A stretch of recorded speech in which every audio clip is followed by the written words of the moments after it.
भाजपा ने महाजन संपर्क अभियान के शुभारंभ अवसर पर हमीरपुर के मटन सिद्ध में कार्यक्रम का आयोजन किया, जिसमें बतौर मुख्य अतिथि हिमाचल प्रदेश के पूर्व मुख्यमंत्री प्रेम कुमार धूमल ने शिरकत की। इस अवसर पर महाजन संपर्क अभियान की रूपरेखा के बारे में उपस्थित भाजपा पदाधिकारियों को जानकारी दी गई, तो आगामी दिनों तक चलने वाले अभियान को लेकर जन जन तक पहुंचाने के लिए आह्वान किया गया। पूर्व मुख्यमंत्री प्रेम कुमार धूमल ने कहा कि 30 मई को प्रधानमंत्री नरेंद्र मोदी के 9 साल के कार्यकाल सबसे बढ़िया रहा है, इसलिए भाजपा ने महाजन संपर्क अभियान शुरू किया है। हमीरपुर विधानसभा क्षेत्र का पहला कार्यक्रम आयोजित किया गया है और अभियान के माध्यम से बुद्धिजीवी वर्ग के साथ अन्य लोगों को संपर्क कर रहे हैं और मोदी सरकार की उपलब्धियों का जिक्र किया जा रहा है। उन्होंने कहा कि देश की आंतरिक व बाहरी सुरक्षा के साथ देश में उन्नति हो और पिछले 9 सालों में देश पूरी तरह से सुरक्षित रहा है।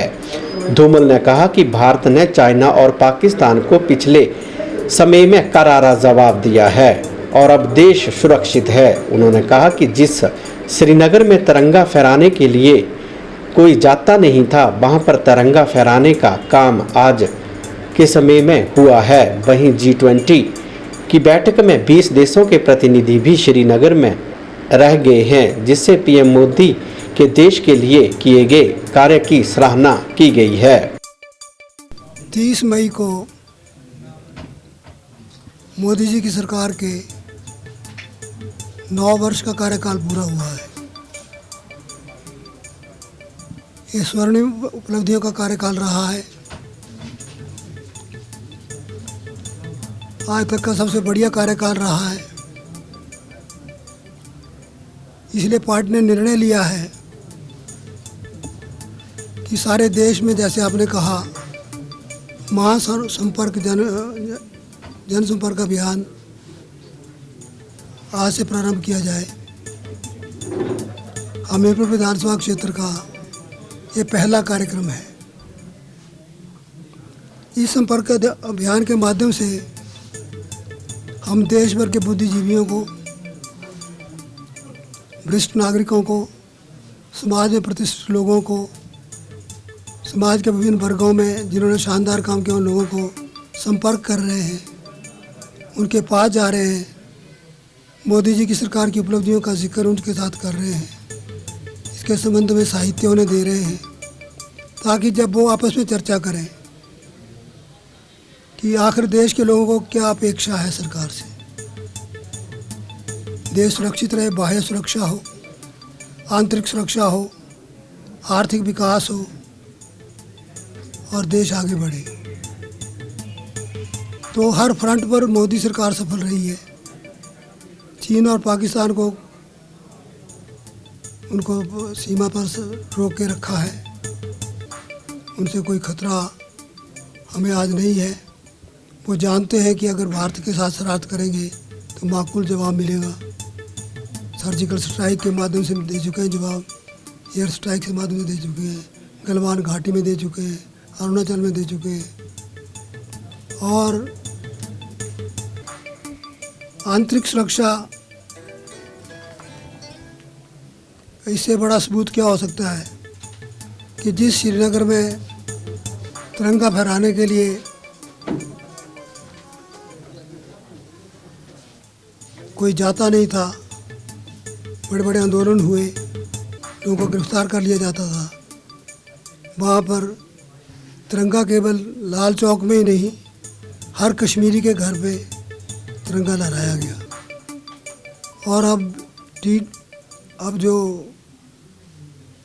G20 की बैठक हुई 3 दिन की, उसमें 20 देशों के प्रतिनिधि श्रीनगर में अपनी आंखों से आके देख के गए कि क्या स्थितियाँ नॉर्मल हो गई हैं।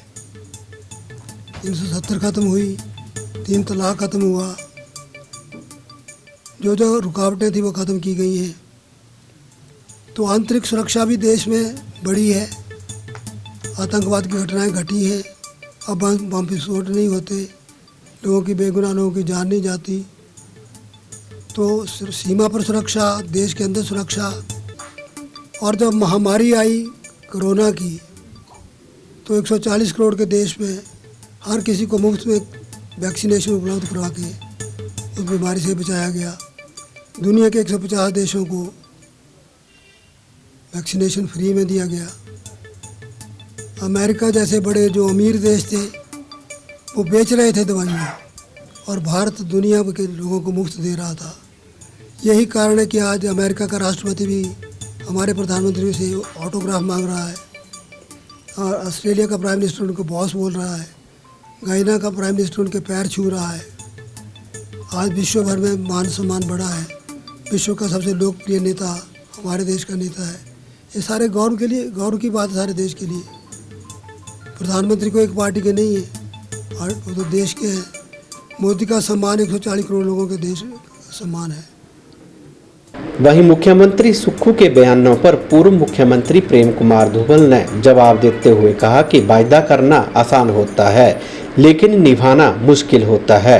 उन्होंने कहा कि महिलाओं को अभी तक 1500 रुपये भी नहीं मिले हैं तो कर्मचारियों को ओपीएस लेने के लिए केंद्र जाने की बात मुख्यमंत्री कर रहे हैं जो कि समझ से परे हैं। धूमल ने कहा कि हर वायदे पर टकराने की कोशिश की जा रही है, इसका मतलब कि तैयारी पूरी नहीं थी और खोखले वायदे कांग्रेस सरकार ने जनता से किए हैं। पता है इश्क है, रोता है कि आगे आगे देखिए होता है क्या। वायदा करना आसान होता है, निभाना मुश्किल होता है। घोषणाएं तो कुछ भी कर दो लेकिन उनको पूरा करना। हमने कहीं वायदा नहीं किया था कि कोरोना आएगा तो मुफ्त वैक्सीनेशन देंगे। कहीं वायदा नहीं था कि गैस सिलेंडर गरीब परिवारों को मुफ्त मिलेंगे, कि 12 करोड़ शौचालय बना के देंगे, कि हर घर नल से जल देंगे। ये बिना वायदे के करने वाले जो होते हैं वो वायदे नहीं करते ज़्यादा, वो काम करके दिखाते हैं। जिन लोगों ने वायदा किया है हम इंतज़ार करेंगे उनका कि वो कैसे करते हैं। महिलाएं 1500 रुपये महीने का इंतज़ार कर रही हैं। कर्मचारी को कह दिया है कि अब केंद्र से पैसा लाना है तो तुम्हें संघर्ष करना पड़ेगा साथ, तो वो जिम्मा भी कर्मचारियों पे डाल दिया है। इस ढंग से अब हर चीज़ में टरकाने की जो कोशिश की जा रही है उस बात का प्रमाण है कि तैयारी नहीं थी, वायदे खाली खोखले वायदे किए गए।